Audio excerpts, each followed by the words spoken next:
everyone, and welcome to our very first episode of Life Together. It's going to be an exciting time. I'm excited to be here with you, Brittany. Yes, I'm excited to be here. We're going to have a conversation today about being a new believer. And I love how Brittany brought this up, and she suggested that we talk about this because that's been her experience. She came into our church, how many years ago? 6 years. 6 years ago, and she got saved, but started a relationship with the Lord and a relationship with our church. And so it's really going to be so amazing to hear your perspective and some of the things that you went through, the good and the bad, but the struggles, but the victories, and it'll inspire other people who maybe feel like they're a new believer, or maybe they're wanting to know how they can relate to people who just are starting out in the relationship with the Lord. So thanks for being here, Brittany. Yes, thanks for having me. So first of all, would you start with sharing your story of how you came into a relationship with Jesus? How did that happen? So for me, it was a little different because I was 21 years old and I did not grow up in the church at all. My mom had recently joined Word Life Fellowship at the time now, Word Life Center, and she had asked me to come to church. And a little backstory before that, there was a little prick of God on my heart that actually led me to say a prayer, which I didn't know was a prayer at the time, of basically like, God, I need you. And I need somebody to come into my life who's going to help me get faith in you. So I did believe in a God, even though like I wouldn't have said it. If you asked me, I would say, I don't know. But obviously I did have that belief. I just didn't have a relationship at all. So then my mom asked me to come to church with her one day. She said, and I was like, all right. And I hate like hugs and I hate touchy-feeliness. So I was like, if anyone touches me or hugs me though, I'm leaving. And I walked to the door and I immediately got hugged by like 5 people and I wanted to scream and kill my mom. No, but I did, like, I was just like, what is this? And then I sat there and Pastor Marcus was preaching and he, in his sermon, said, and if you have an issue with being hugged, that's an issue you have and you need to figure out what that is. And I was like, oh, how rude. So God like really just flat out called me out right there and I was like, wow, okay, there's something to it. Like something's going on because God speaking directly to me is how I felt. So afterwards they did their little altar call and I didn't go up, but I said it. I was like, okay, yeah, this is real. Like this is not a coincidence. Like I believe that much. So that's how I got saved. So that was a little over 6 years ago now. And so then I just kind of started, I'm like, I had no clue what to do. Like, I didn't know what you do after you got saved. So I was like, all right. And then a lady in my row, I guess like the next week, was like, oh, you want to come to a small group? I'm like, I don't know what that is. Sure. So I, came to a small group. And I was like, okay, I still really don't know what this is. But I came. And then a lady named Teresa, yes, came up and said, hey, do you want to talk sometime? And I was like, okay. So that was kind of a lot of the first like 2 months was me just going, okay, because I had not agreed for anything going on, nothing. And I was just like, well, I need to kind of feel this out because I had no clue. Wow, how did that feel? It felt all that weird. Newness.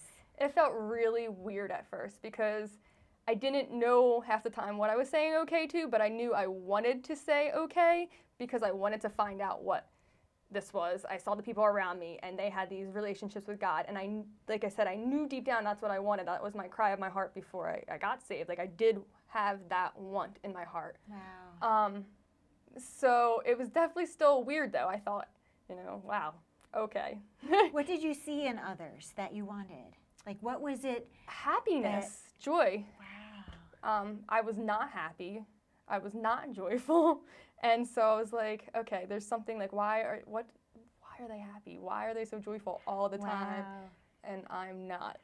It was probably the biggest thing that I can say. I mean, there's other things, along the way too that I found out, but that was definitely the first thing that caught my eye. Wow. Yeah. So what would you say to somebody who sees that they're needing that relationship with the Lord and joy, but it feels really scary to walk into a church. I would imagine. Yes. Like, I grew up in the church, so this is so exciting a perspective to me, because I think it's the coolest, most amazing miracle is when somebody starts coming to church who never was brought up in church or taught about the Lord, and they start coming to church and get a relationship with the Lord. That to me is completely amazing. I love that. Like, it's my favorite thing. So that happened to you. Mm-hmm. So what would you say to somebody else, though, when you're on that side where it's like, that feels scary? That one, they're not alone. that that's like, I hate to say like normal, but it totally is okay to feel scared at first. Okay, great. And it didn't go away the first week or the second week or the third week. It took probably a good year for me to feel comfortable walking in the door by myself. Like, I would wait for my mom or drive someone and try to bring a friend and I did not want to come alone. Like, it took a while for me to feel comfortable. I was definitely still scared, definitely felt like the outcast, because a lot of it for me was, since I didn't grow up in the church, like, I am so behind, I don't understand. So I had a lot of lies that I came into.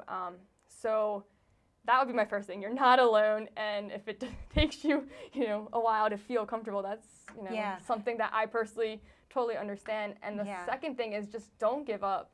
Just, if you have that feeling, you have that feeling because God put that in there, and there is something there. And when you have those moments, like where, God spoke about the hugging, like, that's a God moment. That is God talking to you. Don't take that lightly. That is a big deal, and to really just hold on to that and use that to push forward when it feels awkward, when it feels scary.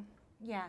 So what are some things that you would like to say to people who maybe are used to going to church, like me, who I'm totally excited.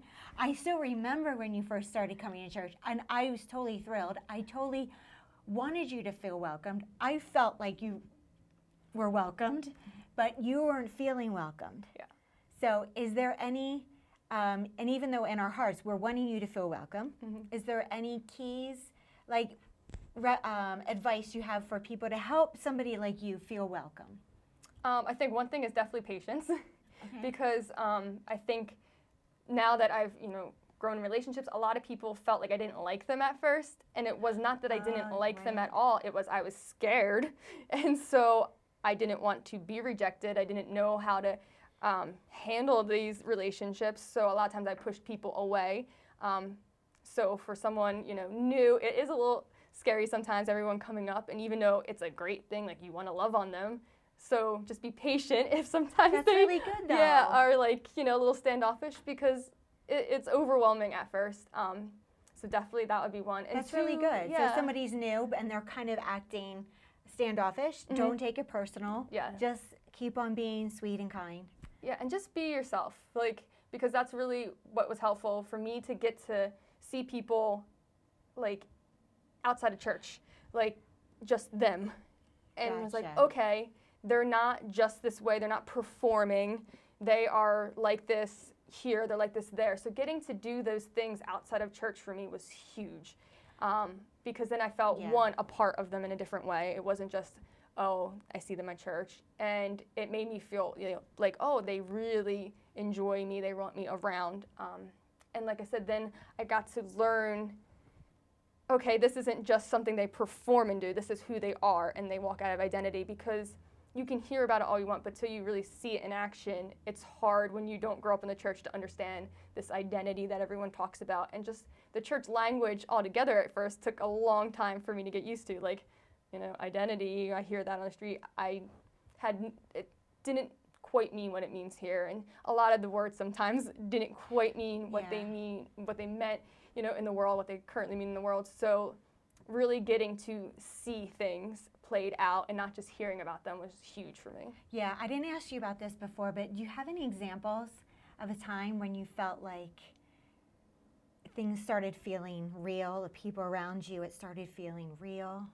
I think one of the first examples that I can think of is actually Carrie, your daughter's Sweet 16. You had invited me, and I had gone to the church for a couple months at that point, and I was 21 and she was 16, but you still invited me to her sweet 16. Yeah. And so at first I was like, I don't know about this, but once again, there was a lot of saying okay the first couple months here. And I went and I got to see the girls outside of church, and I got to just do normal birthday life with them. And so for me, that was like, okay, like, wow, like I got invited, I got to do something like outside church, wow, like I'm a part of something. So that was one of the first times I can remember, like, okay, this is starting to feel more of like a friendship than this awkward. Yeah. Yeah. And I remember that. And you were a lot of fun and having a lot of fun with the girls. So that was really good. So yeah, just being yourself and showing yourself to people, Yeah. I'm sure really makes them feel at ease. Yes. Well, we're going to be right back. What we're talking about today is thriving as a new believer. We'll be right back. Do you need some encouragement during your week? Here at Living Art, we have our Creative Impressions newsletter that goes out every Tuesday to help remind you who you are, to inspire you to become who God has called you to be, and to help you walk in your purpose and destiny. To be a part of getting these encouraging words, go to our new website, which is livingartonline.com. All right, so welcome back to Life Together. We're talking today with Brittany because she had such an amazing experience of building a relationship with the Lord at the age of 21, being unchurched, and then coming to the Lord and becoming part of church culture. So that must have been a huge adjustment in your life, even in your life, because you had gone to college, you had graduated college. So this must have been just, in so many aspects of your life, such a huge change. Yes, it was So, a huge change. Talk about how that felt. Like, what changed? How did it feel? How did you make decisions to make those changes? So like you said, I graduated college first, which was kind of nice. So I graduated college at 20, and then I turned 21, and I guess there was like 6 months before I started coming to this church at 21. And some of the things, it was kind of like God started like pruning my life, and I didn't obviously see it at the time because I didn't have a relationship with God, so I didn't know what was going on. But I was no longer in a relationship with a boyfriend. College was done, so I wasn't living on campus. I wasn't in my sorority. So a lot of my lifestyle had already kind of been changing.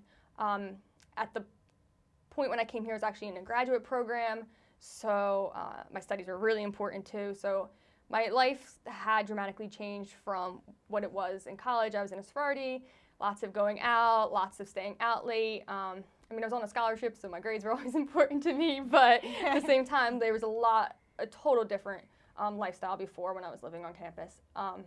So that already started changing before I came to the church. When I came to the church, I still had a lot of friends from my 21 years of life and some of them I still have. It's not like I got saved and I stopped talking to everyone, but there were some relationships that I did end pretty quickly after getting saved because they weren't fulfilling me in any way. They weren't building me up, and it was easy to see that now I can see that was like a familiar spirit that we're joined, but at the time I didn't know what it was, but it just, once I got saved, that connection was just not there. I didn't want it. And when you with say certain people. familiar spirit, what do you mean by that? So Just like we You had can similar understand. hurts, so similar things that we would connect Gotcha. on that were not the most healthy. Like, we had a bad breakup, so we bonded or something like that. Okay, gotcha. But that once I got saved, it was like, okay, there's really nothing there. So some of those relationships pretty much immediately. But then I had relationships that I tried to work at for a little bit. I would work at them, and I realized that I was, working because I wanted this relationship with God, and I was making decisions in my life to pursue that. And I can remember one of my friends said, "When is this church thing going to end?" And I was like, "Well, it doesn't end. I'm pursuing God." So that was kind of like the end of that relationship. So that was kind of a hard process at first because I was like, okay, I'm losing all these friends. Yeah. And at the time, I didn't have a friend base of Christians at all. So it was a little hard at first going through that, but I did have some friends that I still have before I was saved that were like, I don't really understand what you're doing, but hey, I don't care. Like, we're friends. And so, I have friends I've been their maid of honor. They're not Christians, but they respect, what I'm doing. Yeah, And that's the important thing. yeah, they and respect they what you're doing, completely, yeah. I can talk to them and be like, I'm going to this conference, I'm doing this. There's certain things, just like I didn't have a grid for, that they don't have a grid for. But yeah, there's friendships that God was like, no. And then,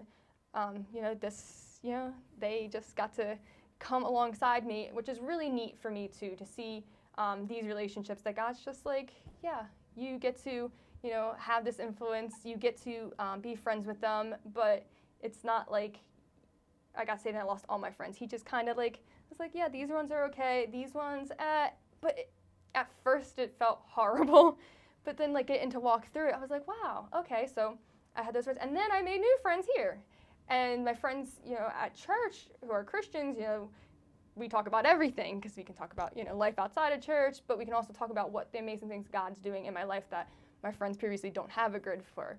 So a lot of my close relationships now are actually people I didn't know as long, who I met here, because we can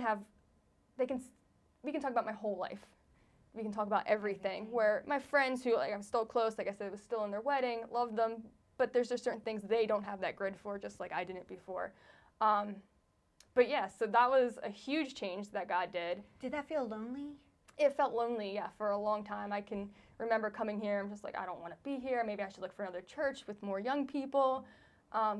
Because I felt like I was losing these friends, and they're getting to, they have fun, they get to do all this stuff, and they're not pursuing God, and they get this, and I was in this kind of a unhealthy lie rut, and then God kind of just moved, because He heard the cry of my heart, and actually, I guess, 4 months after I started coming here, they started a young adult group. So God just kind of answered my prayers, and I got to meet some people, and some of them are still really great friends, some of them aren't, they went different places, God did different things, but God answered that and brought the connection that I was seeking in my life, healthy connection, and it was great. And so what was lonely has totally turned, yeah. Wow. So you feel really full of friendships now? Yes. That's amazing. Yeah. That's really amazing how God did that. Definitely. I would never have expected it 6 years ago. Yeah. Yeah, definitely not. Yeah.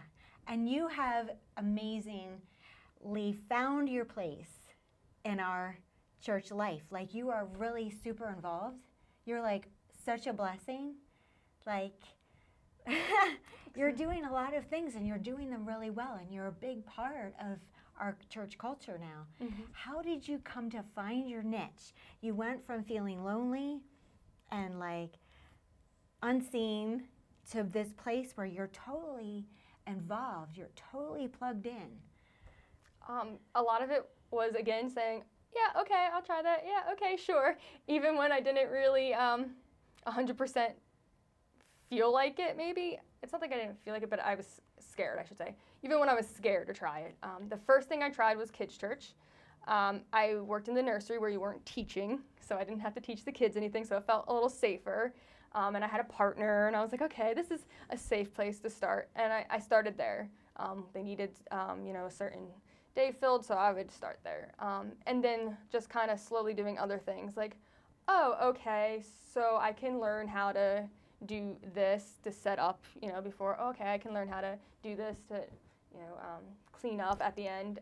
And just kind of asking questions too, like, oh, how do you do that? And then kind of saying, oh, okay. And then as I built relationships with other people too, and got to hear about their ministry, I was like, oh, that sounds cool. And then I would spend more time with them, and the next thing I know, I was helping. And I didn't realize I was helping. It just became a part to help because I was spending time with them. And I was like, and so a lot of the things that I do now, I can't even tell you, like, if I asked them, it just kind of became like I just started doing it.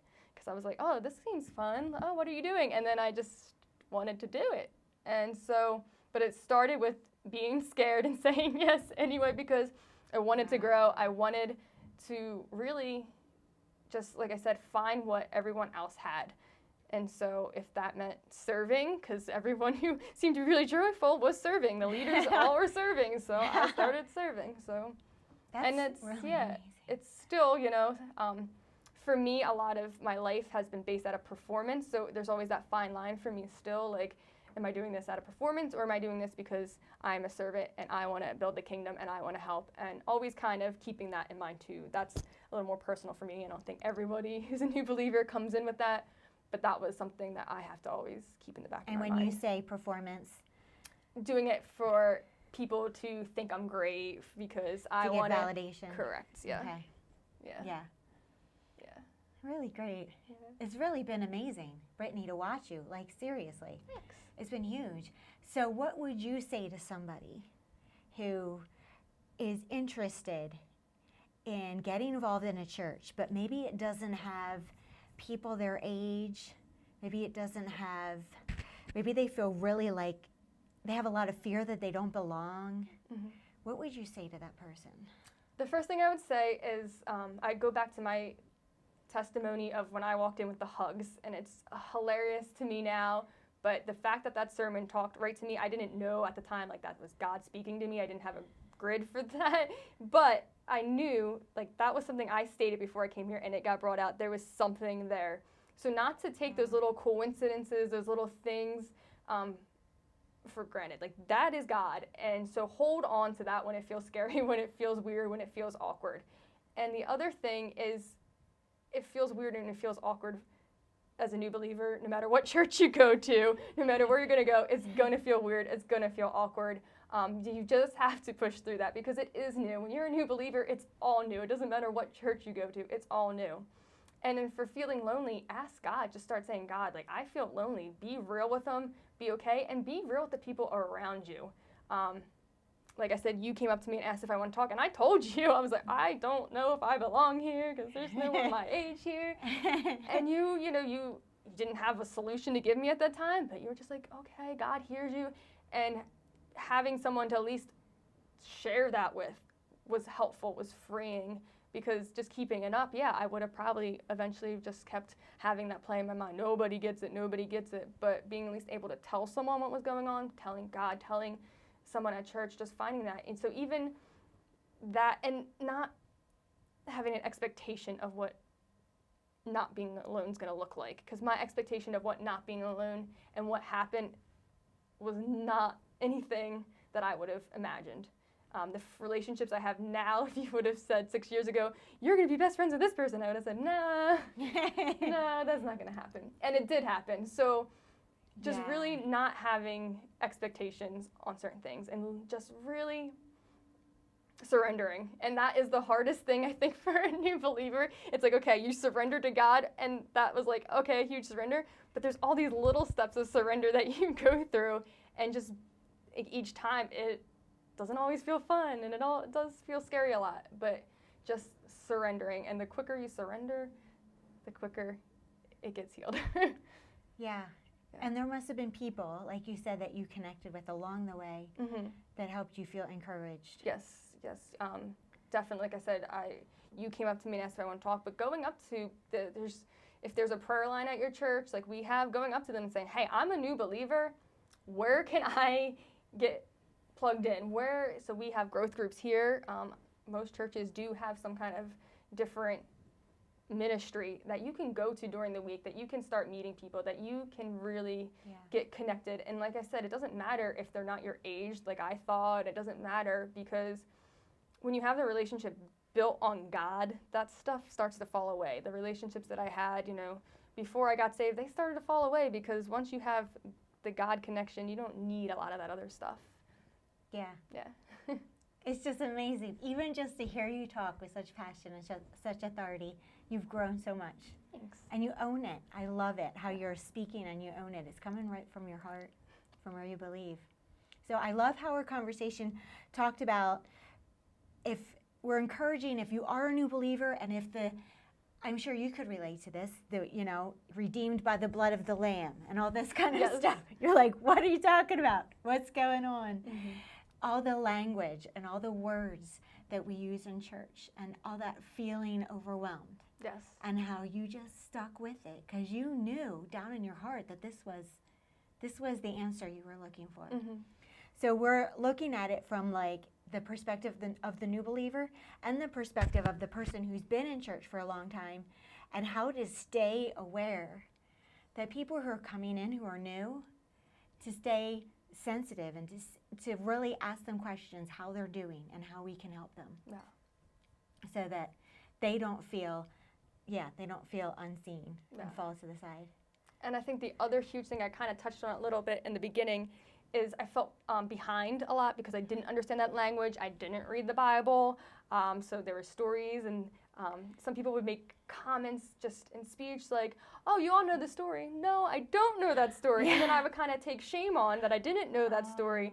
And so I've been saved for 6 years, and I still have to remind myself that just because I'm older than someone in physical years, that doesn't mean I'm spiritually older than them, and they are more mature, and that's okay. And that's a huge thing still, that I struggle with. Like, okay, so I'm, I may be 28, but I'm actually, maybe a teenager in my walk with the Lord. So it's okay that someone who's younger than me conquered this. It doesn't mean I'm behind. It doesn't mean I'm doing something wrong. It just means that I'm still growing. I'm still in the process. And 6 years later, I'm still growing, and I'm still in the process, and I still have to remind myself that it is okay, and that just like this morning, I had to hear, just like a 6-month-old, you don't say, why can't you walk? You have 2 legs. Why can't you walk? That's okay, that I still struggle with certain things, and just really allowing myself that freedom. Like, nope, I'm processing. I'm still moving forward, so as long as I'm moving forward, it's okay. That's extremely important, to give yourself permission to be where you are in your journey. Yes. And not compare Yes. yourself with people who are of a different age or anything, and just give yourself permission to enjoy growing where you are. This has been amazing. I bet you've been really blessed to hear this conversation. So God bless you guys. Have a really great day, and we'll see you next time on Life Together.